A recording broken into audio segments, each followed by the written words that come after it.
जय माँ दुर्गे। माँ दुर्गा की कृपा हमेशा आप पर बनी रहे। आप सभी के बिगड़े काम बने, आपका परिवार स्वस्थ रहे। तो आज सुनिए दुर्गा सप्तशती कांड 9वां और 10वां अध्याय।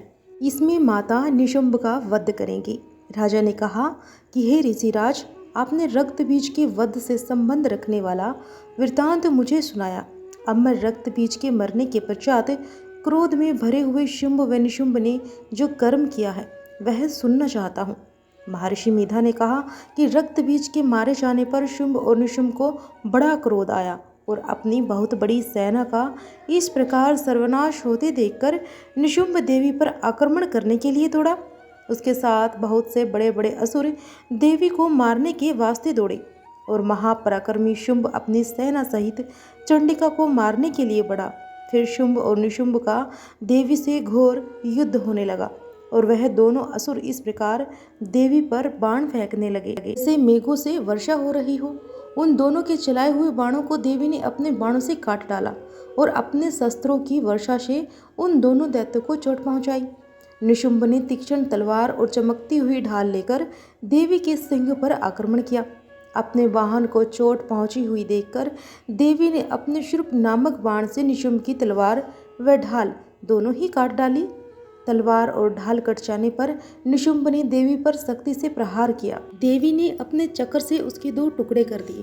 फिर क्या था, दैत्य मारे क्रोध के जल भुन गया और उसने देवी के मारने के लिए उसकी ओर शूल फेंका, किंतु देवी ने अपने मुक्के से उसको चूर चूर कर डाला। फिर उसने देवी पर गदे से प्रहार किया तो देवी ने त्रिशूल से गदे को भस्म कर डाला। इसके पश्चात वह फारसा हाथ में लेकर देवी की ओर लपका। अब देवी ने अपने तीखे बाणों से उसे धरती पर सुला दिया।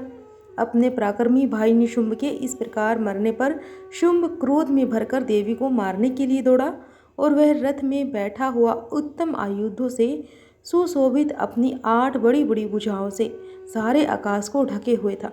शुंभ को आते हुए देखकर देवी ने अपना शंख बजाया और धनुष के टंकोर का भी अत्यंत दुस्साह शब्द किया, साथ ही अपने घंटे के शब्द से, जो कि संपूर्ण दैत्य सेना के तेज को नष्ट करने वाला था, संपूर्ण दिशाओं को व्याप्त कर दिया। इसके पश्चात देवी के सिंह ने भी अपनी दहाड़ से, जिसे सुन बड़े बड़े बलवानों को मद चूर चूर हो जाता है, आकाश, पृथ्वी और 10 दिशाओं को पूरित कर दिया। फिर आकाश में उछलकर काली ने अपने दांतों तथा हाथों को पृथ्वी पर पटका। उसके ऐसा करने से ऐसा शब्द हुआ जिससे कि उससे पहले के सारे शब्द शांत हो गए। इसके पश्चात शिवदूती ने असुरों के लिए भय उत्पन्न करने वाला अट्टहास किया, जिसे सुनकर सब दैत्य थर्रा उठे और शुंभ को बड़ा क्रोध हुआ। फिर अंबिका ने उसे अरे दुष्ट, खड़ा रह कहा तो आकाश से सभी देवता जय हो बोल उठे। शुंभ ने वहां आकर ज्वालाओं से युक्त एक अत्यंत भयंकर शक्ति छोड़ी, जिसे आते देखकर देवी ने अपनी महोल्का नामक शक्ति से काट डाला। हे राजन, फिर शुंभ के सिंहनाद से तीनों लोक व्याप्त हो गए और उसकी प्रतिध्वनि से ऐसा घोर शब्द हुआ जिसने इससे पहले के शब्दों को जीत लिया। शुंभ के छोड़े बाणों को देवी ने और देवी के छोड़े बाणों को शुंभ ने अपने बाणों से काट डाला और सैकड़ों और हजारों टुकड़ों में परिवर्तन कर दिए। इसके पश्चात जब चंडिका ने क्रोध में भरकर शुंभ को त्रिशूल से मारा तो वह मूर्छित होकर पृथ्वी पर गिर पड़ा। जब उसकी मूर्छा दूर हुई तो वह धनुष लेकर आया और अपने बाणों से उसने देवी काली और सिंह को घायल कर दिया। फिर उस राक्षस ने 10,000 भुजाएं धारण करके चक्रा आदि आयुधों से देवी को आच्छादित कर दिया। तब भगवती दुर्गा ने क्रोध में होकर अपने बाणों से उन चक्रों तथा बाणों को काट डाला और यह देखकर निशुंभ हाथ में गदा लेकर चंडिका को मारने के लिए दौड़ा। अब उसके आते ही देवी ने तीक्ष्ण धार वाले खड्ग से उसकी गदा को काट डाला। उसने फिर त्रिशूल हाथ में ले लिया और देवताओं को दुखी करने वाले निशुंभ को त्रिशूल हाथ में लिए हुआ आता देखकर चंडिका ने अपने शूल से उसकी छाती पर प्रहार किया और उसकी छाती को चीर डाला। शूल विदृढ़ हो जाने पर उसकी छाती में से एक जैसा ही महाप्रक्रमी दैत्य ठहर जा कहता हुआ निकला। उसको देखकर देवी ने बड़े जोर से ठहाका लगाया। अभी वह निकलने भी ना पाया था कि उसका सिर अपनी तलवार से काट डाला। अब सिर कटने के साथ ही वह पृथ्वी पर गिर पड़ा। तदंतर सिंह दहाड़ दहाड़ कर असुरों का भक्षण करने लगा और काली शिवदूती भी राक्षसों का रक्त पीने लगी। कुमारी की शक्ति से कितने ही महादैत्य नष्ट हो गए। ब्रह्मचर्य के कमंडल के जल से कितने ही असुर समाप्त हो गए। कई दैत्य माहेश्वरी के त्रिशूल से विदीर्ण होकर पृथ्वी पर गिर पड़े और कई बाराही के प्रहारों से छिन्न भिन्न होकर धाराशाही हो गई। अब वैष्णवी ने भी अपने चक्कर से बड़े बड़े महापराक्रमियों का कचूमर निकालकर उन्हें यमलोक भेज दिया और ऐन्द्री से कितने ही महाबली राक्षस टुकड़े टुकड़े हो गए। कई दैत्य मारे गए, कई भाग गए, कितने ही काली शिवदूती और सिंह ने भक्षण कर लिए। जय माँ काली। 9वां अध्याय पूरा हुआ। अब 10वां अध्याय सुनिए, जिसमें माता रानी शुंभ का वध करेगी। महर्षि मेधा ने कहा कि हे राजन, अपने प्यारे भाई को मरा हुआ तथा सेना को नष्ट हुआ देखकर क्रोध में भरकर दैत्य राज शुंभ कहने लगा, दुष्ट दुर्गे, तू अहंकार से गर्व मत कर, क्योंकि तू दूसरों के बल पर लड़ रही है। अब देवी ने कहा, हे दुष्ट, देख, मैं अकेली ही हूँ। इस संसार में मेरे सिवा दूसरा कौन है? यह सब मेरी शक्तियाँ हैं। देख, यह सब की सब मुझ में प्रविष्ट हो रही हैं। ऐसा कहते ही सारी शक्तियाँ माँ के अंदर लीन हो गई और माँ अकेली रह गई। तब देवी ने कहा कि मैं अपनी ऐश्वर्य शक्ति से अनेकों रूपों में यहाँ उपस्थित हुई थी और उन सब रूपों को मैंने अब समेट लिया है। अब अकेली ही यहाँ खड़ी हूँ, तुम भी यहीं ठहरो। अब महर्षि मेधा ने कहा कि तब देवताओं तथा राक्षसों के देखते देखते देवी तथा शुंभ में भयंकर युद्ध होने लगा। अंबिका देवी ने सैकड़ों अस्त्र शस्त्र छोड़े। उधर दैत्यराज ने भी भयंकर अस्त्रों का प्रहार आरंभ कर दिया। देवी के छोड़े हुए सैकड़ों अस्त्रों को दैत्य ने अपने अस्त्रों द्वारा काट डाला।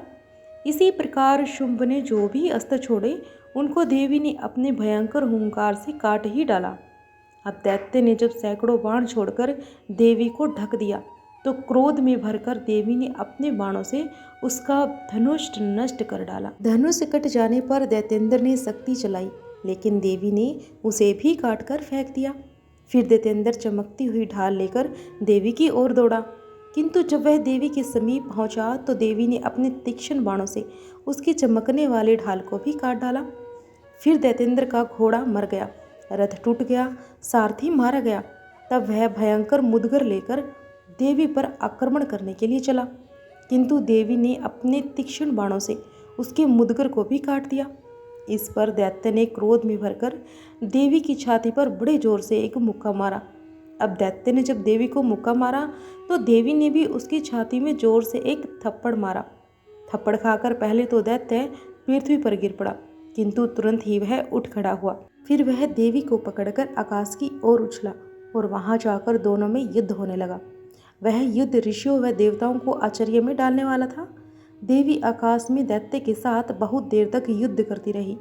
फिर देवी ने उसे आकाश में घुमाकर पृथ्वी पर गिरा दिया। अब दुष्टात्मा दैत्य पुनः उठकर देवी को मारने के लिए दौड़ा।